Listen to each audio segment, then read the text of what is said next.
In today's video, I'm going to teach you how to share your screen on Zoom. Let's get started with the process to ensure you're all set for your next online meeting or collaboration session. First, you'll want to open your Zoom application. Once you're in, start a new meeting. It's important to make sure you're the host of this meeting, as being the host gives you the ability to control screen sharing permissions.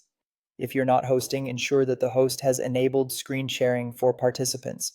Once your meeting is up and running, locate the screen share button. You'll find this conveniently situated along the bottom of your Zoom window, represented by a green icon with an arrow. Now that you've found the screen share button, go ahead and click on it.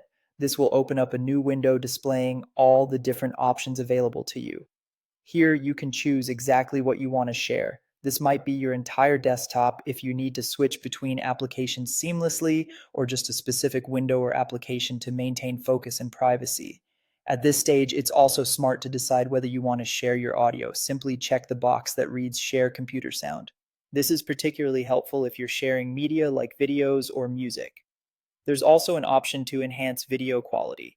If your presentation relies heavily on clear visuals, enabling this option ensures your audience sees your content at its best. Once you've chosen your sharing options and settings, go ahead and hit the share button. You're now sharing your screen with the meeting participants. This feature is especially useful for presentations, tutorials, or any collaborative work.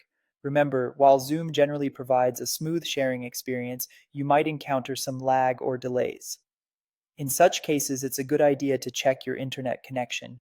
A stable connection can significantly improve the quality and efficiency